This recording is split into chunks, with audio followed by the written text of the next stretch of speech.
안녕하세요. 축구 전문 기자 한준입니다.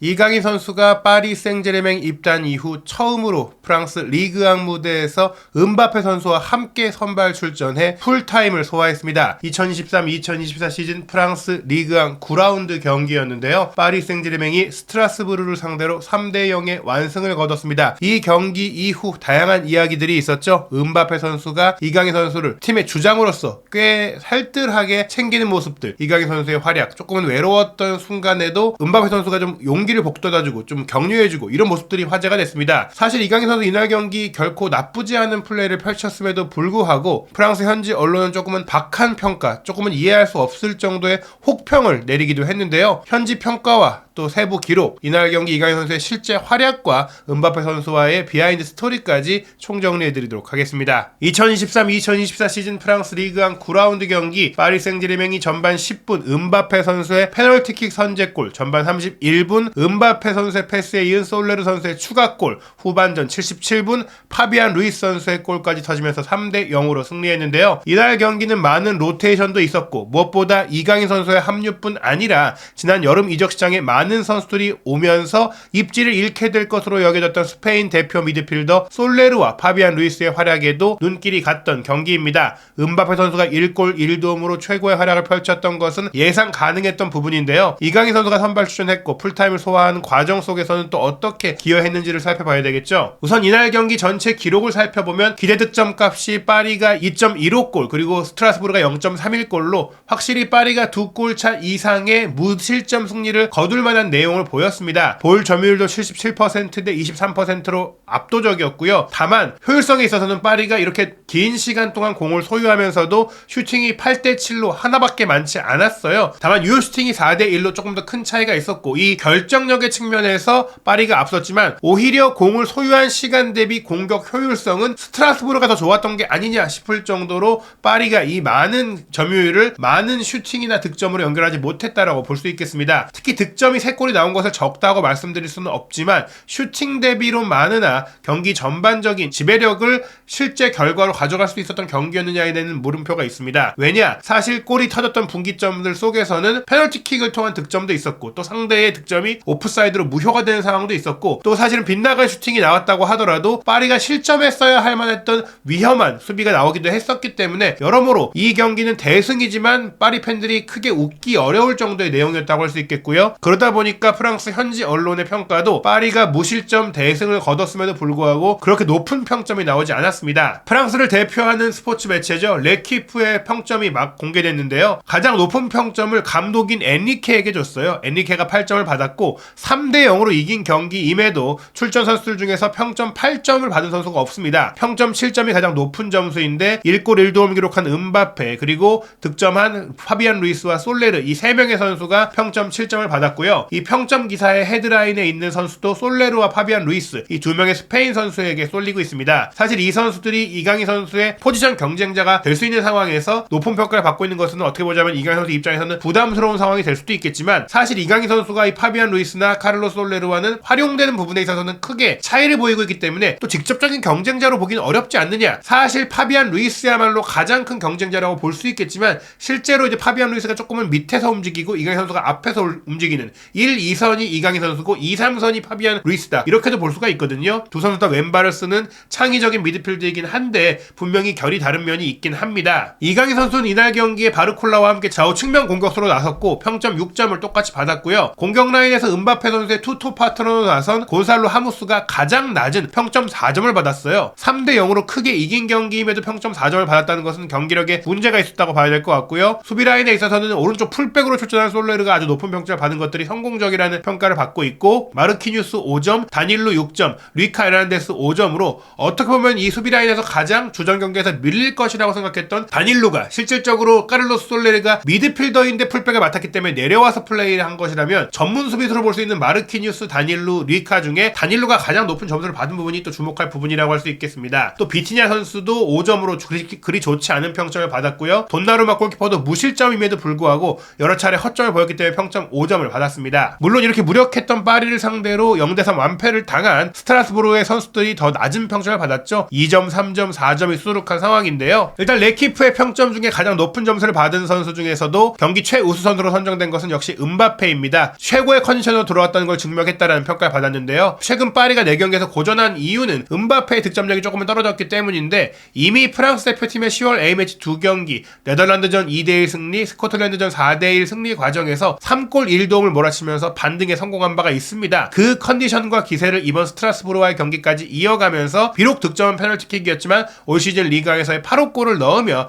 또 한 번 득점왕을 차지할 수 있는 그런 능력을 보여줬고요. 또 31분에는 올 시즌의 첫 어시스트를 솔레르의 골을 도우면서 만들어냈어요. 평소와 다름없이 공을 잡고 가속하는 그런 시각적으로 눈이 즐거운 플레이를 보이기도 했었고, 물론 빗나간 슈팅도 있었고 상대 수비와의 경합 중에 타박상을 살짝 입으면서 고통스러워했던 아쉬운 장면들도 있었지만 이 경기 결국에는 큰 문제 없이 부상 없이 또 골도 넣고 어시스트도 하면서 마무리했기 때문에 챔피언스 리그 정말 중요한 AC밀란과의 경기를 앞두고 자신감이 넘치는 모습을 보였다 하는 평가를 받았습니다. 드리블과 가속력이 날카로워졌고 또 이 무득점의 흐름을 깼고, 득점이 되진 못했지만 바르콜라에게 골 기회를 만들어준 장면이라든지 또 하무스의 기회를 만들어준 장면이라든지 아쉽게 빗나간 슈팅이라든지 골키퍼와의 1대1 상황에서 놓쳤던 부분들이 있기 때문에 평점에 있어서는 감점 요인이 있었지만 여전히 경기에 지속적인 영향을 미치고 있다라고 평가했는데요. 이 음바페보다 높은 점수를 엔리케 감독에게 르키프가 준 이유는 솔레르를 라이트백으로 전격 출전시켰는데 또 그 전술적인 결정이 결실을 맺었다. 솔레르가 공수 양면과 중원 빌드업 과정과 압박 등 모든 면에서 아주 맹활약을 펼치면서 이 전술적인 변화가 잘 통했기 때문에 승리할 수 있었다고 보고 있고요. 사실은 뭐 하키미 선수가 밀란과의 경기를 위해 쉰 것도 있고 징계 논란 때문에 어려운 심리적인 상황도 있는데, 이런 가운데 무키엘레가 막 부상해서 돌아왔고 하키미만한 공격력이 없는 상태에서 솔레르를 오른쪽 풀백, 윙백으로 기용하면서 전술적인 다변화를 갖고 올 수 있는 부분들은 앞으로 에니케 감독이 전술적으로 유연성을 가질 수 있는 이유라고 할 수 있겠고요. 또 슈크리니아르를 선발해서 뺐고 덴벨레도 선발해서 빼면서도 바르콜라와 다닐루를 선발로 내세웠는데 이 두 선수가 기대 이상의 경기력을 보여준 것도 성공적이었고, 승기를 굳힌 상태에서 무키엘레, 은두르, 키르자와 같이 사실은 전력 외로 여겨지거나 미래 자원으로 여겨지거나 지금까지 시간이 부족했던 선수들까지도 경기 감각을 끌어올려준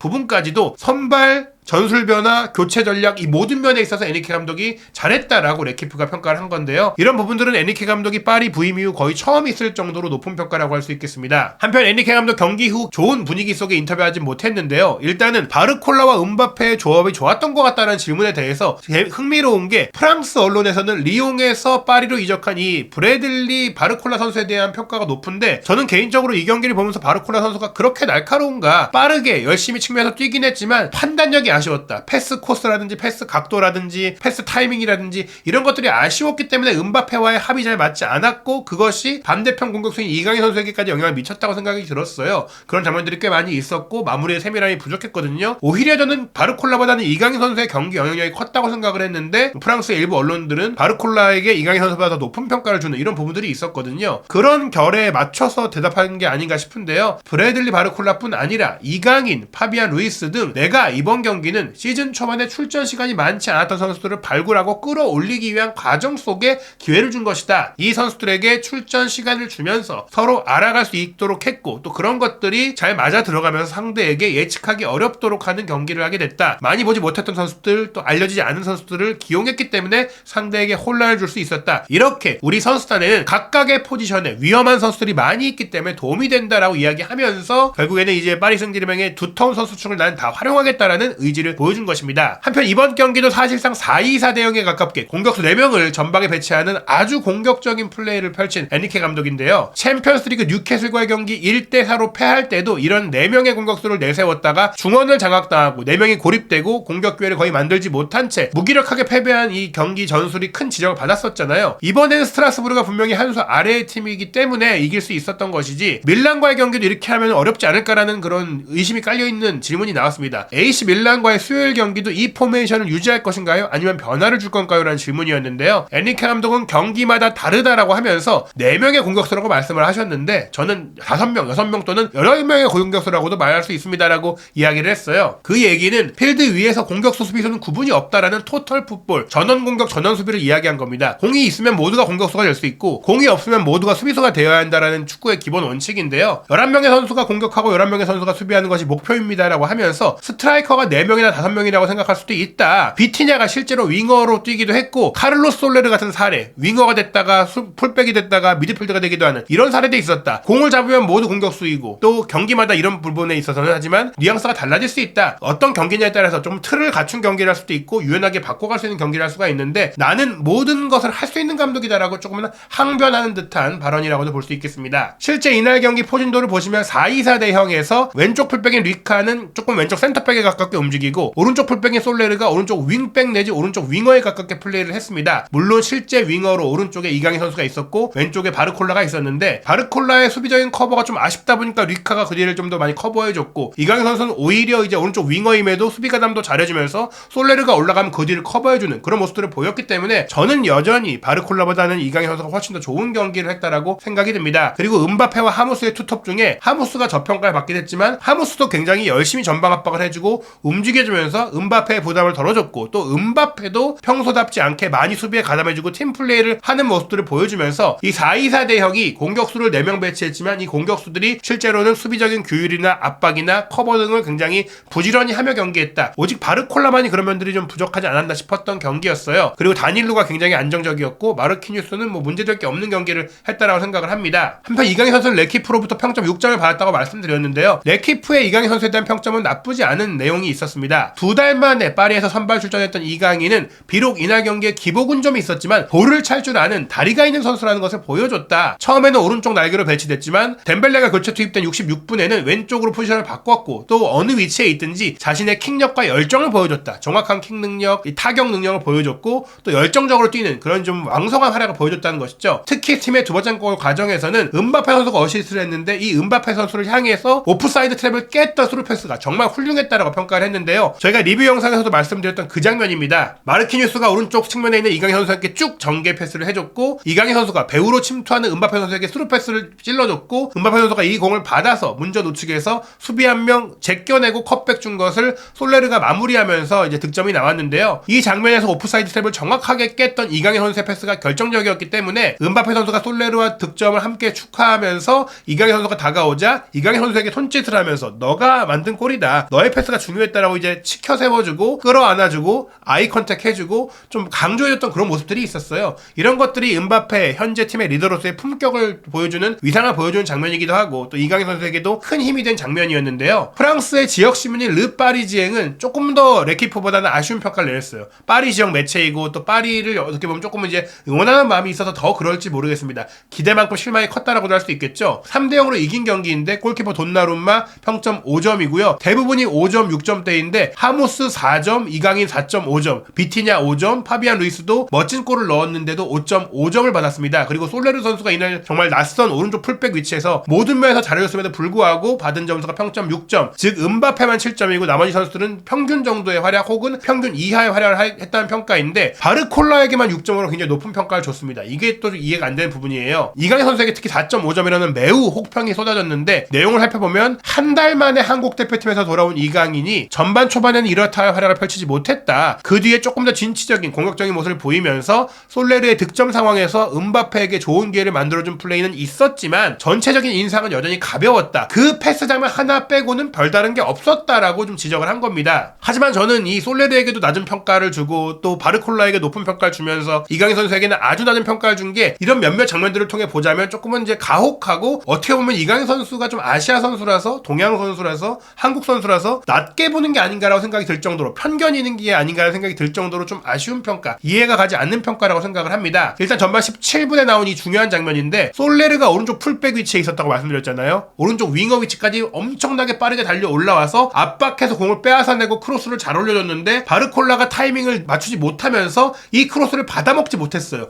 솔레르가 잘했고 바르콜라가 놓쳤던 장면이죠. 그리고 이 78분 솔레르가 또 한 번 벤벨레의 패스 미스 상황을 흘러나왔을 때 포착해서 파비안 루이스에게 연결해줬고, 파비안 루이스는 3-4명의 선수를 개인 능력으로 제쳐내고 골키퍼와의 1대1 상황에서도 기가 막힌 왼발 슈팅으로 득점을 했기 때문에 파비안 루이스가 그 나머지 경기력에 대한 어떤 문제를 떠나서라도 이날 경기에 평점 5.5점을 받을 정도로 못했던 건 아니다. 특히 이 과정에 기여한 솔레르는 이런 플레이를 경기 내내 했기 때문에 최소한 6.5점에서 7점 정도를 받을 수 있는 경기를 했다라고 볼 수 있거든요. 그리고 이 득점 장면의 기점이 누구였느냐? 이강인 선수였어요. 상대가 공을 전개할 때 달려들어와서 중앙 지역에서 공을 뺏어냄과 동시에 백힐 패스를 파비안 루이스에게 줬고, 파비안 루이스가 이 공을 끌고 올라가서 덴벨레에게 연결해줬고, 그 다음에 덴벨레의 크로스 패스가 막히고 나서 솔레르가 잘라서 내주면서 파비안 루이스가 골을 넣은 거거든요. 기점이 이강인 선수였다는 얘기고, 부진한 플레이를 보인 것은 덴벨레였다는 것이죠. 실제로 이 파비안 루이스의 골이 나오고 많은 선수들이 즐거워하고 엉켜 있을 때 이강인 선수는 뭔가 본인의 플레이가 아쉬웠는지 혹은 이날 경기에 대한 조금 아쉬움이 있었는지 고개를 떨구고 조용히 걸어가고 있었거든요. 그런 이강인 선수를 멀찍이서 음바페가 지켜보더니 쓱 다가옵니다. 그리고 손을 뻗어주면서 이강인 선수를 다독여주고 뭔가 좋은 멘트를 해준 것 같아요. 그러니까 이강인 선수가 활짝 웃으면서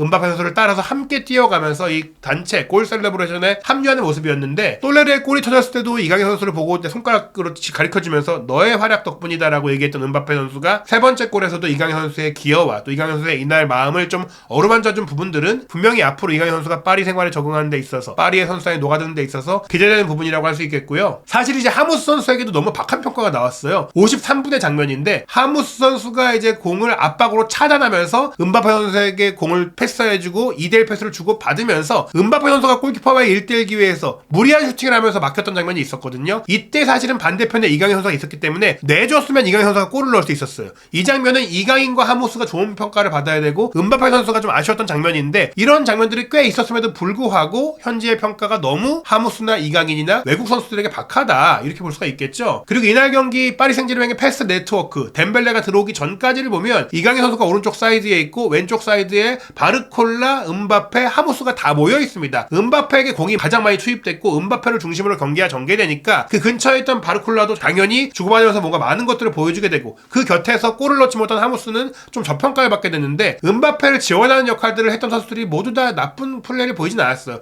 그 중에서도 하무스는 좀 더 헌신적이었고 바르콜라는 자신이 잘하는 돌파와 속도만 보여줬는데, 겉보기로만 보면 바르콜라가 잘해 보이지만 전술적인 면이나 팀플레이적인 면을 봤을 때는 이게 축구에 대한 깊이 있는 이해가 부족하기 때문에 르파리징에서 이런 말도 안 되는 평가가 나온 게 아닌가 생각이 듭니다. 실제로 왼쪽에 있는 비티냐가 굉장히 더 많은 볼백을 해줬음에도 불구하고 굉장히 낮은 평가가 나온 것을 봤을 때는 뭔가 이 언론사가 공을 소유한 선수에게만 높은 평가를 주는 것 같다. 실제로 득점, 찬스, 패스 기록을 보면 파리에서 가장 높은 기록이 음바페 선수예요. 음바페 선수가 공을 몰고 슈팅 때리는 것뿐 아니라 연계도 이날 경기에 많이 해줬고, 그 뒤에 있는 또 왼쪽 센터백, 왼쪽 풀백을 함께 본 리카 에르나데스가 그 다음으로 높았고, 오른쪽에 있는 솔레르가 그 다음 비티냐, 다닐루, 마르키니스, 이렇게 수비 라인에서 패스 기록이 많았는데, 수비 라인에서 이 4명의 공격수에게 전진해주는, 한 번에 넘겨주는 패스가 많았기 때문에 그런 겁니다. 그 다음으로 많았던 게 이강인 선수이기 때문에 어떻게 보면은 뭐 파비안 루이스나 바르콜라나 후반에 들어온 덴벨레보다 이강인 선수가 더 많은 득점 찬스 패스를 했음에도 불구하고 4.5점이라는 말도 안 되는 평가가 나온 것은 르파리지앵에 이 평점을 준 기자가 추갈못이 아니냐라고 생각할 수밖에 없겠고요. 또 이제 통계 매체를 봤을 때도, 객관적인 기록을 갖고 평가하는 걸 봤을 때도 폰몹에서는 이강인 선수에게 평점 7.3점을 줬습니다.